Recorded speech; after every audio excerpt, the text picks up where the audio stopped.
नमस्कार दोस्तों, आपका स्वागत है आज अपने अगली क्लास में। आज हम करेंगे कुछ बेहतरीन क्वेश्चन, ज्योमेट्री के कुछ बेहतरीन क्वेश्चन। अपनी क्लास को आगे बढ़ाते हुए आज अपने करेंगे ज्योमेट्री कुछ बेहतरीन क्वेश्चन। इसलिए आप इस वीडियो को शुरू से लेकर अंत तक जरूर देखिएगा और हो सके तो शेयर ज़रूर कीजिएगा, और चैनल पर नए हैं तो इसे सब्सक्राइब ज़रूर कीजिएगा। तो बिना किसी देरी के हम शुरू करते हैं। आज का पहला क्वेश्चन आपकी स्क्रीन पर दिखाई दे रहा होगा। वीडियो को रोकिए, क्लास को रोकिए, क्वेश्चन को आराम से देखिए, उसे सॉल्व करने की कोशिश कीजिए। सॉल्व तो मैं यहाँ करवाऊंगा ही, पहले आप ट्राई कीजिए। क्वेश्चन क्या है आपने देख लिया होगा।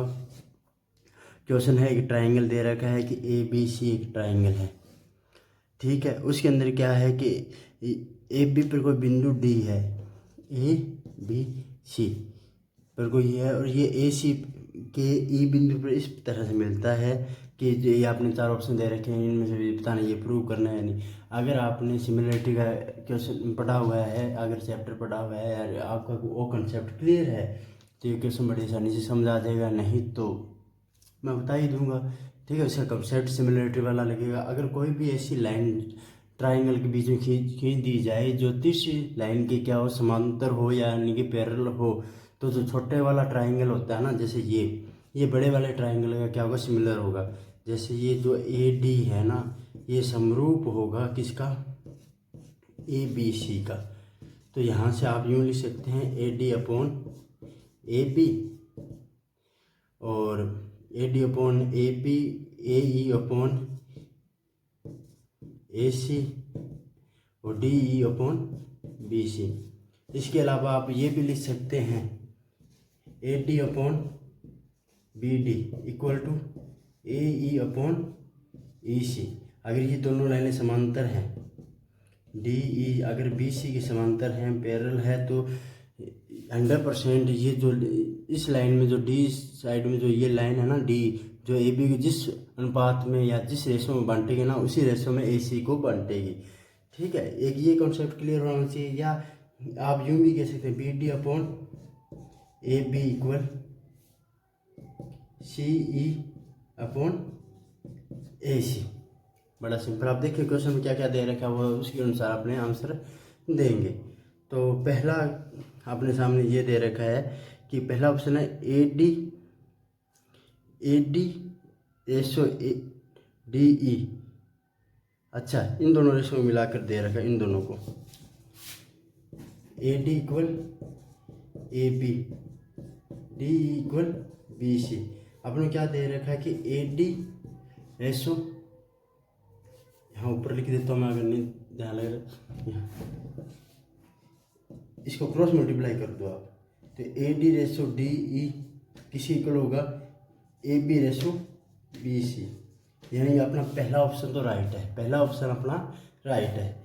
नेक्स्ट ऑप्शन अपने क्या दे रखा है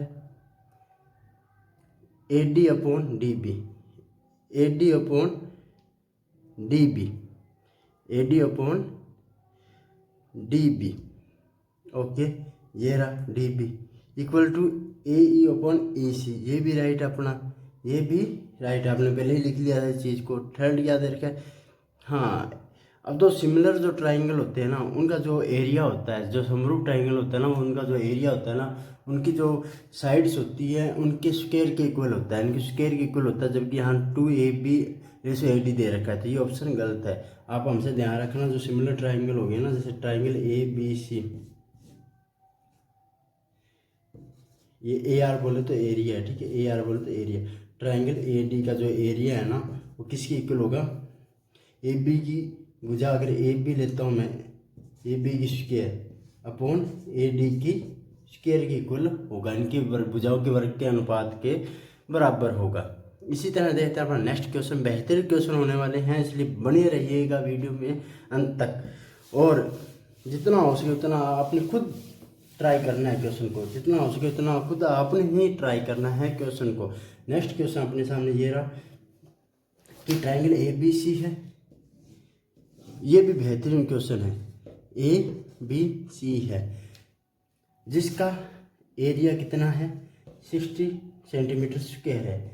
बी सी की समांतर एक लाइन है, ये लो जी, BC की समांतर एक लाइन है जो XY खींची जाती है, ये X है ये Y है, जो AB को 3:5 में बांटती है। अगर इसे 3:5 में बांटेगी तो 100% ये 3:5 इसे भी बांटेगी, क्योंकि XY किसी के समांतर है, BC के।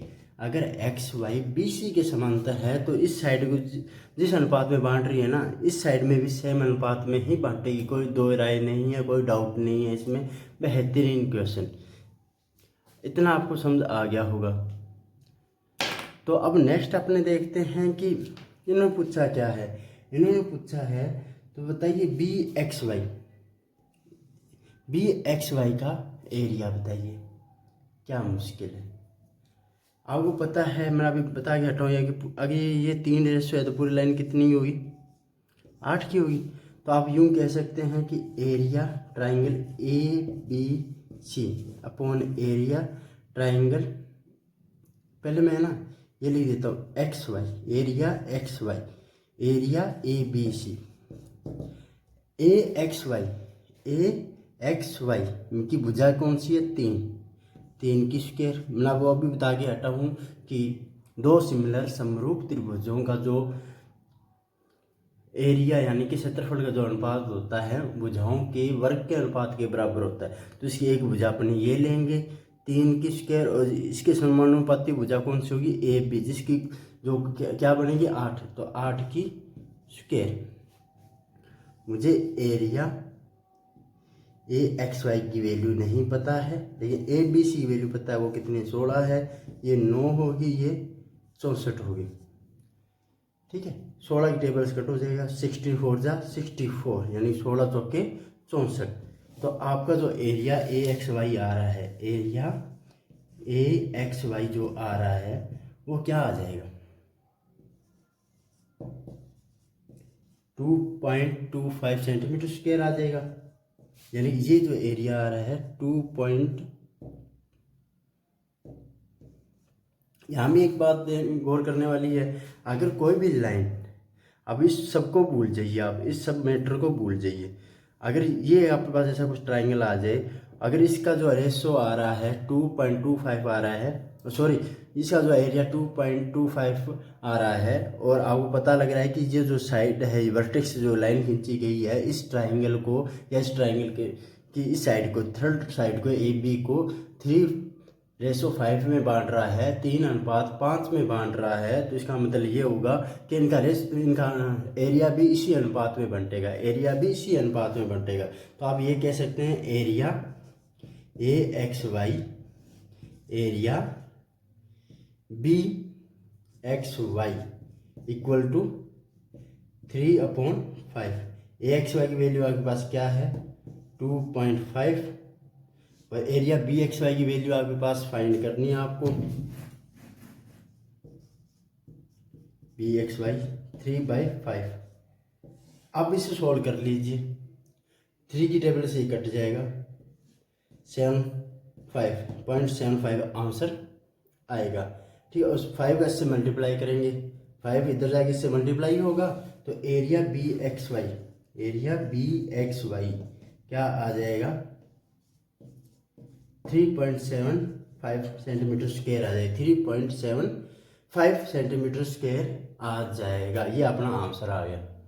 बेहतरीन क्वेश्चन, आज वाले वास्तव में हकीकत में ही बेहतरीन क्वेश्चन है। हम अपने जितने भी क्वेश्चन करेंगे एक से बढ़कर एक क्वेश्चन होंगे। अब क्वेश्चन नंबर 3 की बात करते हैं, क्वेश्चन नंबर 3 की बात करते हैं। उम्मीद करता हूँ आप मेरी बात को मानते हुए हर क्वेश्चन को खुद कर देख रहे होंगे, उसके बाद इस वीडियो को देख रहे होंगे। 3rd क्वेश्चन अपने पास क्या है कि ट्राइंगल ABC में, ये लीजिए ABC में BC 60 डिग्री है, ये लो जी ये 60 डिग्री है। ABC का लंब केंद्र O है, ABC का लंब केंद्र क्या होता है कि अगर वर्टेक्स से अगर मैं कोई लाइन खींचता हूँ, शीर्ष से कोई लाइन खींचता हूँ और सामने वाली भुजाओं को ये 90 डिग्री पे जाके मिलता है तो इसे अपने लंब कहते हैं। और ये लंब तीनों एक ही पॉइंट में मिलते हैं, त्रिभुज ये तीनों शीर्षों से खींचे गए, तीनों वर्टेक्स से खींचे गए जो लंब होते हैं, एल्टीट्यूड होते हैं, वो एक ही पॉइंट पे जाके मिलते हैं। उसे अपने ऑर्थो सेंटर बोले तो लंब केंद्र कहते हैं। तो ABC का लम्ब के अंदर O है, लम्ब के अंदर O है। तो इसने पूछा है कि ज्ञात फाइंड कीजिए OAC, OAC यानी कि ये एंगल, ठीक है, और प्लस में OCA, OC यानी कि ये एंगल, इनका सम किसके इक्वल होगा। अरे भाई साहब, बिल्कुल सिंपल क्वेश्चन। अगर ये लंब के अंदर है और ये भी लंब है, सॉरी अगर लंब है ये ऑर्थो सेंटर बनेगा, ये तो ये लंब होंगे, लंब होंगे तो 90 डिग्री का होगा। ये आपको एक ट्राइंगल, ये सॉरी चतुर्भुज दिखाई दे रहा होगा, चतुर्भुज यानी क्वाड्रिलेटरल दिखाई दे रहा होगा। और आपको पता है क्वाड्रिलेटरल तीनों चारों कोणों का योग क्या होता है, 90 डिग्री होता है। मैं मान लेता हूँ ये इस पर P पॉइंट में मिलता है, ये Q पॉइंट में मिलता है, तो आपको एक BPOQ नाम की कोई आकृति दिखाई दे रही होगी, जो ये रही। अभी इस आकृति को आप जानते हो, आप कैसे सोल्व करोगे, क्या आपको पता है B plus P plus O plus Q बराबर क्या होना चाहिए, 360 होना चाहिए। आपको पता है कि B की वैल्यू अपने को गिवन है 60 डिग्री, P की वैल्यू 90 डिग्री, क्योंकि ये लंब है, बोले तो एल्टीट्यूड है जो शीर्ष से सीधा सामने वाली भुजा पर डाला जाता है। O की वैल्यू अपने को पता नहीं है, Q की वैल्यू 90 डिग्री है, इक्वल क्या आ गया 360, आंसर आ गया। तो इसे सोल्व करेंगे तो O इक्वल क्या आ रहा है 120 डिग्री आ रहा है। कितना आ रहा है 120 डिग्री आ रहा है। ये तो हो गया सोल्व करने का तरीका। आप सीधा डायरेक्ट भी कर सकते हैं। आपको पता है चतुर्भुज के चारों भुजाओं का चारों कोणों का योग 360 डिग्री होता है, तो ये 90 ये 90 180 है, तीन दोनों का योग भी क्या रहना चाहिए 90 डिग्री 180 डिग्री रहना चाहिए, क्योंकि ये 180 है। और अब चारों कोणों का योग कितना होता है 360 होता है, बाकी रहा 60, तो ये इन दोनों की जिम्मेदारी ये लेके आएंगे 180। सॉरी मैं क्या बोल रहा हूँ, मैं यह बताने की कोशिश कर रहा हूँ कि कोण चतुर्भुज के चारों कोणों का योग 360 डिग्री होता है। ये 90 और ये 90 कितने हो गए 180 हो गए। तो ये और ये बाकी जो बच्चा 180 डिग्री ये B और O लेके आएंगे। अगर ये 60 है, अगर ये 60 है तो ये जो एंगल होगा, अगर ये 60 है तो ये एंगल कितना होगा 120 होगा। ये सिंपल सी दिमाग में बात आनी चाहिए।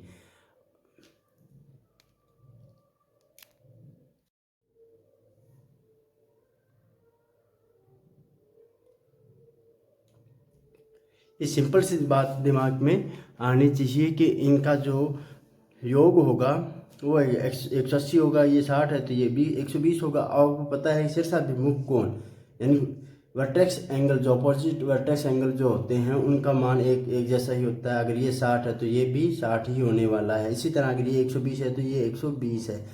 आपको पता है कि त्रिभुज तीनों कोणों का योग क्या रहता है 180 डिग्री रहता है, जिसमें से x है ये y है प्लस 120 डिग्री है इक्वल टू 180 डिग्री है। क्यों आपको पता है त्रिभुज के तीनों कोणों, ये त्रिभुज ही तो बन रहा है, एक AOC एक त्रिभुज ही तो है, जिसमें A और C x y मानना अपनों ने, और अपने को O का वैल्यू 120 पता है।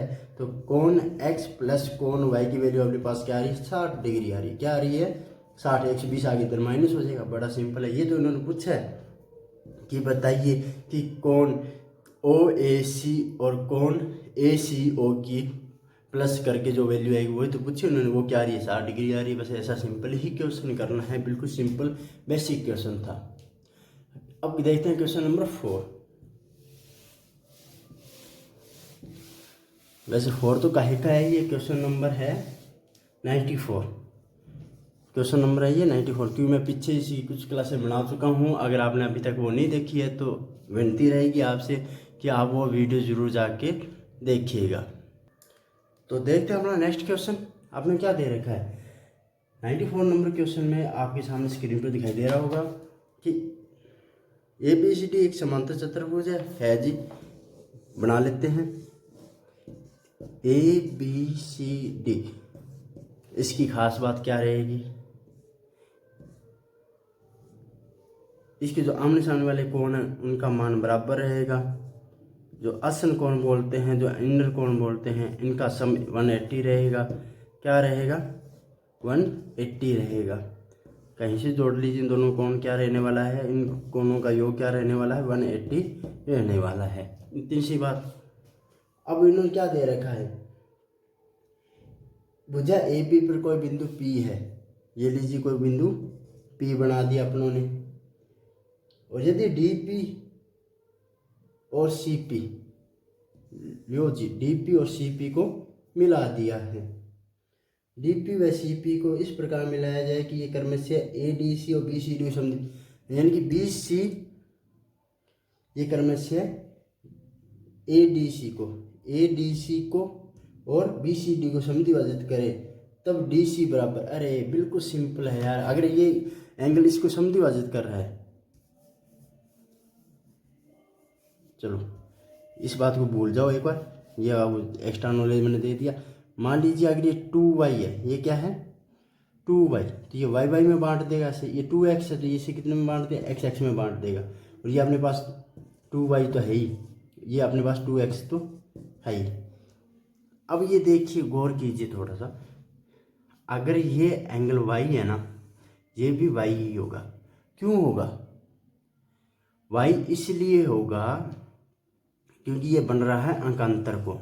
अगर ये कोण दो समांतर लाइन के बीच में आपने कोई भी एक तिरछी लाइन खींच देते हैं, इंटरफेरेंस वाली लाइन खींच देते हैं, जो कि इसको काटती हुई जाए तिरछी लाइन, वो क्या बनाएगी, समांतर कोण बनाएगी, अंकांतर कोण बनाएगी। इसे अंकांतर कोण कहते हैं, जो कि बराबर होते हैं। ये वाई है, ये वाई है, ट्रांसवर्सल लाइन होती है ये, जो इसको यूं तिरछा काटेगी। अगर तिरछा काटेगी तो इन बीच में जो बनने वाला कोण है इस तरह से, ये दोनों बराबर होंगे। ये एक्स, और अगर ये एक्स है तो ये जनाब ये भी क्या रहने वाला, एक्स रहने वाला। अब देखिए इन दोनों में एक बात गौर कीजिए कि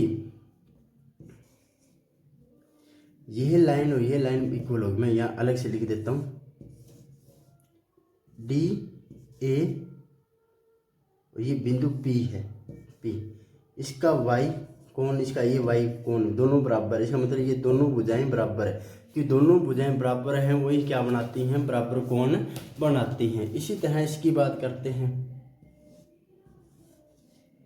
सी बी और पी, इसमें ये कोण x है तो ये कोण भी क्या है, x है। तो ये कोण x है तो मतलब ये लाइन ये भी दोनों बराबर है। अब आपको पता है ए डी और बी सी दोनों बराबर है, इसका मतलब ए पी और पी बी भी दोनों बराबर है। अब इनके बीच वो रिलेशन दे रखा होगा वो आपने देख लेंगे, लेकिन मुझे ये पता लग गया कि ए डी बराबर क्या है, ए पी बराबर क्या होना चाहिए, बी पी, क्योंकि बी पी किसके बराबर है, बी सी के बराबर है। आपने क्या दे रखा है ऑप्शन में, देख लेते हैं। ऑप्शन में इन्होंने दे रखा है कि डी सी, यानी डी सी किसके इक्वल है, डी सी इक्वल है सी बी के, नहीं जी नहीं, 2CB के, बिल्कुल सही, DC इक्वल है 2CB के, क्योंकि ये हाफ हाफ हो गया, इक्वल हो गया। मुझे पता है कि AP इक्वल BP है और BP इक्वल है BC के, और BC का डबल किसके इक्वल होने वाला है, AB के इक्वल होने वाला है, और AB किसके इक्वल होगा, DC के इक्वल बराबर होगा। समांतर चतुर्भुज आमने सामने वाली साइड क्या होती है, बराबर होती है। वैसे यही आंसर था अपना, बिल्कुल यही आंसर था। बेसिक क्लियर है तो अपना सब क्वेश्चन क्लियर है, वरना ठन ठन गोपाल है। अगर बेसिक नहीं क्लियर है तो भी इस क्वेश्चन को देखिए, अपने बेसिक करेंगे यहाँ और पक्का ही करेंगे, बस सपोर्ट कीजिएगा। हम यहाँ बेसिक करेंगे और इसके बाद उस बेसिक के बाद आप ज्योमेट्री का हर क्वेश्चन आप बड़े आराम से अटैम्प्ट कर सकते हैं। अब क्वेश्चन नंबर देखते हैं 95।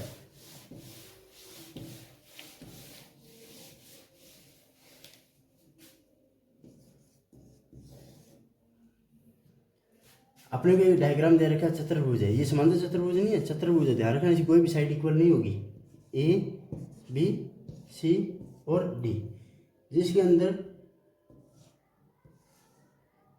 ये जो लाइन है ई पर जो मिलते हैं, ये इनको क्या करते हैं, विभाजित करते हैं। क्या करते हैं,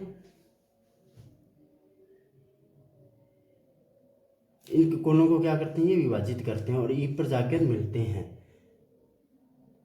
तब सही होगा। जो आपने कुछ दे रखा वो बताना इनमें से क्या सही है क्या नहीं है। तो एक बात गौर कीजिए, अगर मैं इन्हें इसे x लिखता हूं तो ये क्या होगा, x होगा।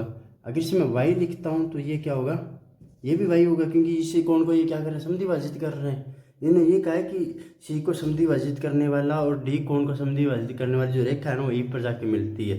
तो ये वाई है तो ये भी वाई होना चाहिए, दोनों एक जैसे होंगे। आपको पता है चतुर्भुज के चारों कोणों का योग क्या होने वाला है, 360 डिग्री। क्या होने वाला है, 360 डिग्री। आप इसे यूं भी लिख सकते हैं, a plus B plus D C का ऑब्लिक्शन 2x 2y 360 डिग्री। ठीक है, अब आप a प्लस बी इसे यूं भी लिख सकते हैं, x प्लस वाई, दो कॉमन ले लीजिए, 360 डिग्री। थोड़ा सा एक्सप्लेन करके बता रहा हूँ ताकि आपको समझ आए कि होगा कैसे। अब देखिए, आपको पता है कि त्रिभुज के तीनों कोणों का योग प्लस e का क्या रहता है, 180 डिग्री रहता है। तो e बराबर क्या रहेगा, कोण e बराबर 180। अपने क्या करते हैं, x प्लस वाई की वैल्यू निकालते हैं। x प्लस वाई बराबर क्या रहेगा, 180 माइनस e डिग्री, कोण e रहेगा। 180 माइनस कोण e रहेगा, e इधर आगे क्या हो जाएगा, माइनस का, वो यहाँ लिख सकता हूँ मैं। तो a प्लस बी, कोण a कोण b प्लस 2, ये x प्लस वाई की जगह क्या लिख सकता हूँ, 180 माइनस e इक्वल टू, ये किसके हो जाएगा, 360 के। इतनी बात समझ आ रही है। सोल्व कीजिए इसे, कोण a कोण b, दो का अंदर मल्टीप्लाई करेंगे 360 प्लस 360, ये दो अंदर माइनस करेंगे 2e इक्वल क्या आ रहा है, 360। 360 से 360 कट, 360 से 360 कट, तो आपकी वैल्यू आएगी 2e equal a plus B. ये कहीं ऑप्शन में दे रखा होगा, वही अपना आंसर होगा। ये ऑप्शन में दे रखा है, किस ऑप्शन में, ऑप्शन नंबर बी में। तो अपना आंसर यही है कि इसका पूरा नाम दे रखा है इन्होंने, कोण CED इक्वल होगा कोण a प्लस कोण b के। बिल्कुल सही बात, ठीक है, बिल्कुल सही बात। अगर ऐसा है तो आप ये डायरेक्ट रिजल्ट भी याद रख सकते हैं। अगर चतुर्भुज के कोई भी दो कोणों को अगर आपने समद्वि विभाजित करके कहीं मिलाते हैं, आसन कोण जो साथ वाले कोण है उन्हें, तो उनका जो थर्ड कोण होगा वो उसका डबल सामने वाले दो कोणों के योग के बराबर या सम के बराबर होगा। आज की क्लास यहीं तक। उम्मीद करता हूँ आपको ये क्लास अच्छी लगी होगी। अगर अच्छी लगी है तो शेयर जरूर कीजिएगा और जितना हो सके उतना सपोर्ट कीजिएगा। और उम्मीद करता हूँ आपको ये क्लास ज़रूर पसंद आएगी और बने रहिए यूं ही। मिलते हैं इसी तरह की क्लास के साथ। जब तक जय हिंद, जय भारत।